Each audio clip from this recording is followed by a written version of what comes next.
Limp.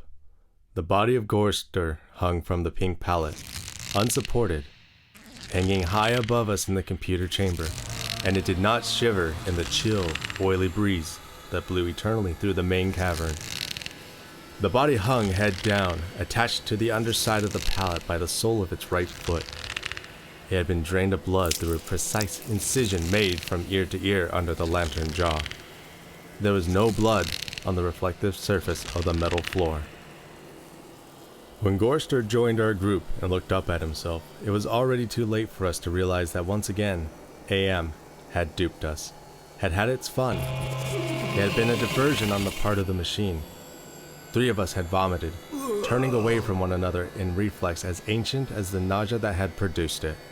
Gorster went white.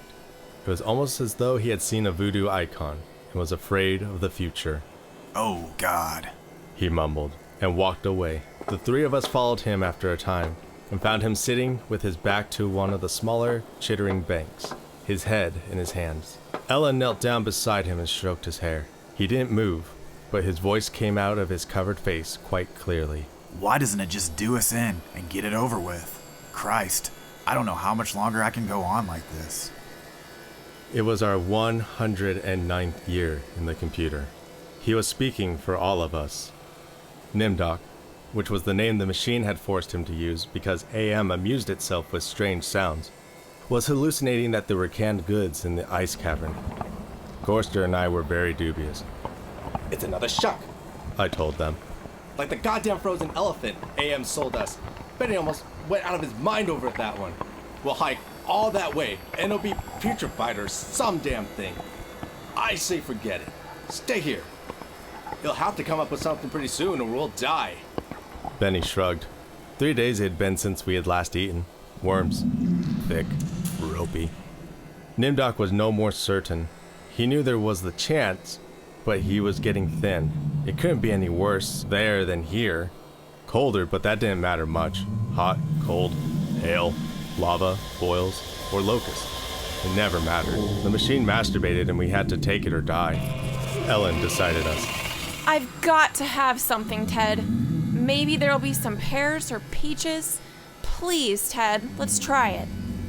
I gave in easily. What the hell? Mattered not at all. Ellen was grateful, though. She took me twice out of turn.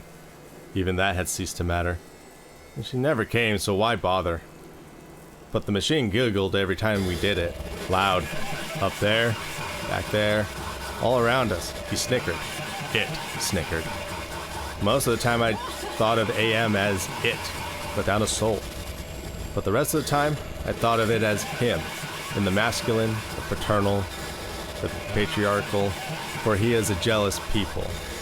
Him. It. God has daddied the deranged. We left on a Thursday. The machine always kept us up to date on the date. The passage of time was important. Not to us, sure as hell, but to him. It. AM. Thursday. Thanks. Nimdoc and Gorster carried Ellen for a while, their hands locked into their own and each other's wrists. A seat. Benny and I walked before and after, just to make sure that, if anything happened, it would catch one of us and at least Ellen would be safe. Fat chance, safe, didn't matter.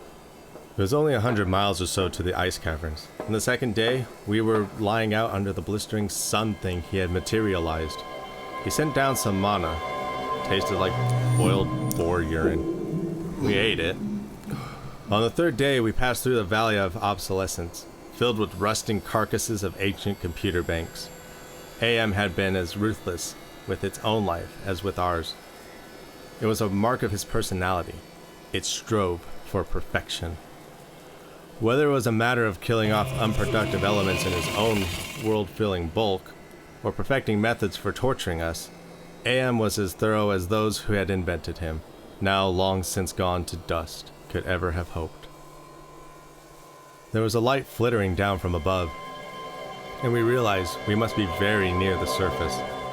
But we didn't try to crawl up to see. There was virtually nothing out there. Had been nothing that could be considered anything for over 100 years. Only the blasted skin of what once had been the home of billions. Now there were only 5 of us, down here inside, alone, with AM. I heard Ellen saying frantically, No, Benny! Don't! Come on, Benny! Don't! Please! and then I realized that I'd been hearing Benny murmuring under his breath for several minutes. He was saying, I'm gonna get out. I'm gonna get out. over and over.